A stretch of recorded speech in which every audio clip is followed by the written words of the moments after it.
Hi everyone. நாம் இன்றைக்கி நம்மளோட சேனலில் என்ன பார்க்க போகிறோம் அப்படின்னா, உங்களோட விண்டோஸ் 7, விண்டோஸ் 10 அல்லது விண்டோஸ் 11 இந்த ஓஎஸில் ஏதாவது அப்ளிகேஷன் இன்ஸ்டால் பண்ணால் இந்த மாதிரி எரர் மெசேஜ் வரும். அதை எப்படி நம்ம சால்வ் பண்ணலாம் அப்படிங்கிறத பற்றி தான் இன்றைக்கி பார்க்க போகிறோம். ஸோ அதுக்கு நம்ம ஃபஸ்ட்டு என்ன பண்ணலாம் அப்படின்னா, உங்களோட ப்ரௌசரை ஓப்பன் பண்ணிக்கோங்க. அதில் விஷுவல் C++ ரீடிஸ்ட்ரிபியூட்டபிள் டவுன்லோட் அப்படிங்கிறத கொடுத்துக்கோங்க. அப்புறம் அதில் வரக்கூடிய ஃபஸ்ட்டு சர்ச் ரிசல்ட்டை ஓப்பன் பண்ணிக்கோங்க. அதில் பார்த்தீங்கன்னா நம்மளுக்கு 3 ஆப்ஷன் கொடுத்துருக்குறாங்க. ARM64, X86, X64ன்னு சொல்லிட்டு அந்த 3ல் நம்மளோட கம்ப்யூட்டர் என்ன டைப் ஆஃப் ஓஎஸ் இன்ஸ்டால் ஆகிருக்குங்கிறது பார்த்துக்கலாம். ஸோ அதுக்கு என்ன பண்ணணும் அப்படின்னா, நம்மளோட மை கம்ப்யூட்டர் ரைட் கிளிக் பண்ணி ப்ராப்பர்ட்டிஸ் போகிறோம் அப்படின்னா நம்மளுக்கு அதில் சிஸ்டம் டைப் அப்படிங்கிறது இருக்குது பார்த்தீங்களா. அதில் எனக்கு 64 பிட் ஆப்ரேட்டிங் சிஸ்டம்னு சொல்லிட்டு இருக்குது.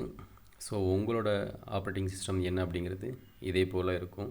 86 or 64 அப்படிங்கிறது இருக்கும்.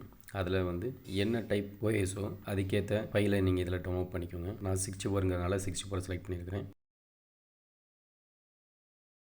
ஸோ ஃபைல் டவுன்லோட் ஆகிடுச்சு.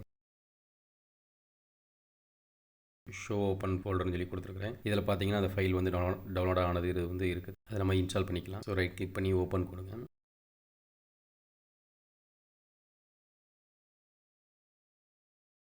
அதில் இன்ஸ்டால் செலக்ட் பண்ணிக்கோங்க. கொஞ்சம் டைம் எடுக்கும்.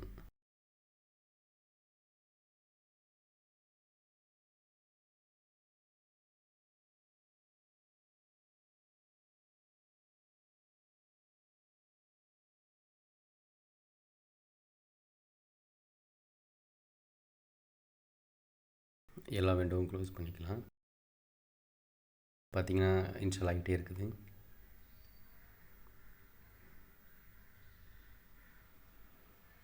ஓகே, இன்ஸ்டால் ஆகிடுச்சு.